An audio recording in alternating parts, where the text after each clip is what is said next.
Hi hello friends.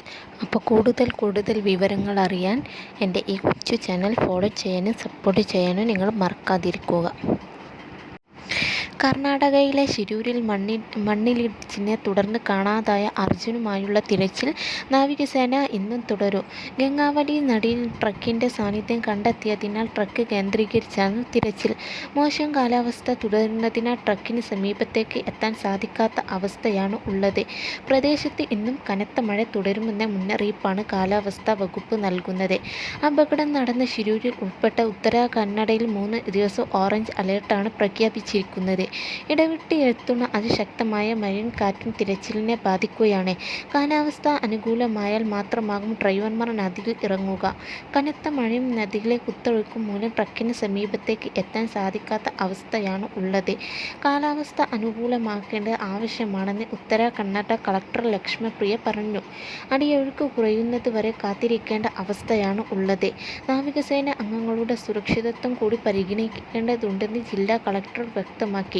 ഡൽഹിയിൽ നിന്ന് എത്തിച്ച ഐബോർഡ് ഇന്നലെ ട്രക്കിൻ്റെ സ്ഥാനം കൃത്യമായി കണ്ടെത്തിയിരുന്നു. ഡ്രോൺ ഉപയോഗിച്ചുള്ള പരിശോധനയിൽ ട്രക്ക് ഉള്ളതെന്ന് പറയപ്പെടുന്ന സ്ഥലം ലൊക്കേറ്റ് ചെയ്തിട്ടുണ്ട്. റോഡിൽ നിന്നും 60 മീറ്റർ അകലെ 5 മീറ്റർ താഴ്ചയിലാണ് ട്രക്ക് ഉള്ളതെന്നാണ് നിഗമനം. ക്യാബിനും ട്രക്കും തമ്മിൽ വേർപെട്ടിട്ടില്ലെന്നാണ് പ്രാഥമിക നിഗമനം. ഡ്രോൺ അടക്കമുള്ള സംവിധാനങ്ങൾ ഉപയോഗിച്ചുള്ള തിരച്ചിൽ ഇന്നും തുടരും. നാവികസേനയുടെ മുങ്ങൽ വിദഗ്ധർ ഇന്നും ട്രക്കിൻ്റെ സാന്നിധ്യമുള്ള ഭാഗത്ത് എത്താൻ ശ്രമം നടത്തും.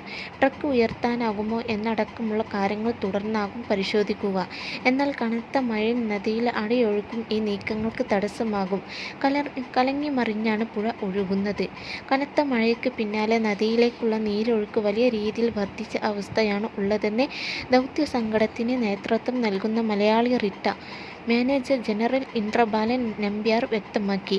2 നോട്ട് വരെ ശക്തിയുള്ള അടി ഒഴുക്കിലാണ് നാവികസേന ഡ്രൈവർമാർക്ക് മുങ്ങിത്തപ്പാൻ സാധിക്കുക. കഴിഞ്ഞ ദിവസങ്ങളിലെ റിപ്പോർട്ട് പ്രകാരം ഗംഗാവലി പുഴയിലെ അടി ഒഴുക്കിൻ്റെ ശക്തി 6 മുതൽ 8 വരെയാണ്. ഈ സാഹചര്യത്തിൽ ഡ്രൈവർമാർ നദിയിൽ ഇറങ്ങുന്നത് ആത്മഹത്യാപരമാണെന്ന് ഇമ്രബാലൻ പറഞ്ഞു.